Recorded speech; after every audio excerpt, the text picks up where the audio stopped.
एक गांव में एक पति पत्नी रहते थे। दोनों गरीबी में अपने दिन गुजार रहे थे। पति अपनी आलसी प्रवृत्ति के कारण ज़्यादा काम नहीं करता, फसल भी उतनी ही करता जितने में गुजारा हो जाए। पत्नी उसे बार बार प्रेरित करती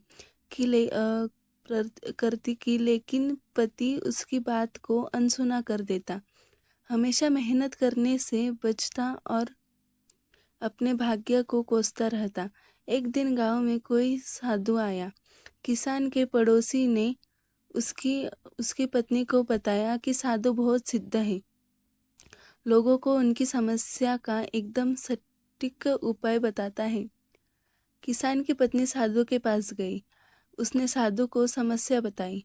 साधु ने कहा, तुम्हारा पति मेहनत नहीं कर सकता, वो आलसी है, उसे परिश्रम का महत्व समझाना होगा। पत्नी ने कहा, महाराज, मैं उन्हें समझाती हूँ लेकिन वे मानते ही नहीं। साधु ने कहा, अगर पति मेहनत नहीं कर सकता तो उससे कहो तपस्या करे। अगर स्वर्ग जैसा सुख चाहिए तो स्वर्ग के राजा इंद्र को प्रसन्न करे। साधु ने उसे एक मंत्र और तपस्या की विधि बताई। पत्नी खुश होकर लौटी और पति को पूरी बात बताई।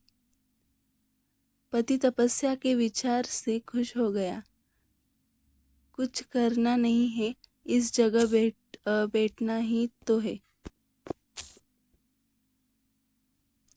दोनों ने तपस्या शुरू की।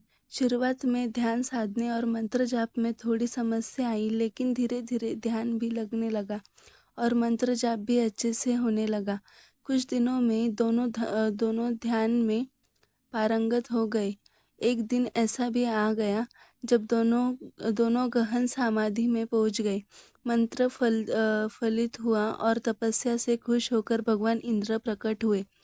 दोनों हाथ जोड़कर खड़े हो गए। इंद्र ने कहा, मैं तुम दोनों की तपस्या से प्रसन्न हूँ।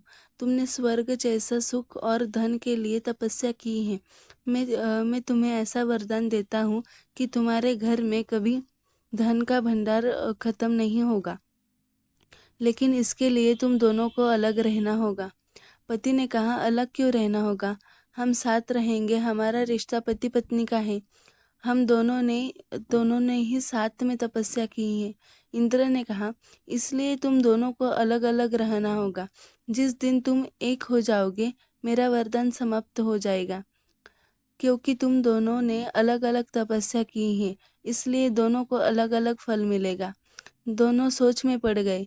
पत्नी ने कहा, अगर इन्हें पूरा सुख मिलता है, धन की कमी नहीं रहती है, तो मैं इस वरदान के लिए तैयार हूँ। लेकिन पति ने कहा, मैं इससे अलग नहीं रह सकता, क्योंकि इतने दिन की तपस्या में इतना ज्ञान तो मुझे मिल ही गया है कि मेरी पत्नी मेरे सुख के लिए कितनी चिंतित है, और आज भी ये मेरे सुख के लिए मुझसे अलग रहने को तैयार है, इतना त्याग कर रही है। और दूसरी बात, मुझे ये भी समझ में आ गई कि अगर मैं बैठे बैठे मंत्र के जाप से भगवान को अपने सामने लाकर खड़ा कर सकता हूँ, तो मैं अगर करना शुरू कर दूँ तो अपने आप ही धन का भंडार कर लूँगा। मुझे आपके वरदान की कोई आवश्यकता नहीं है। मेरे लिए इतनी चिंता और प्रेम रखने वाली पत्नी ही मेरे लिए पर्याप्त है। मैं आलक का त्याग कर चुका हूँ, अब मेहनत करूँगा। पत्नी किसान को देखती रह गई। उसकी आंखों में खुशी के आंसू थे। इंद्र ने जवाब दिया, मेरा वरदान खाली नहीं जाएगा। तुम दोनों साथ भी रहोगे और धन भी रहेगा। ये सिर्फ तुम्हारी आँख खोलने के लिए था। हमारा सबसे बड़ा खजाना हमारे रिश्ते और परिजन है। अगर ये हमारे अनुकूल हो तो संसार में कुछ भी पाना असंभव नहीं है।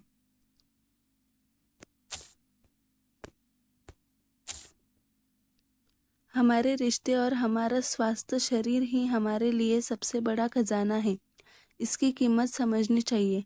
मेहनत से भगवान को भी पाया जा सकता है, तो धन और सुख तो बहुत छोटी चीज़ है।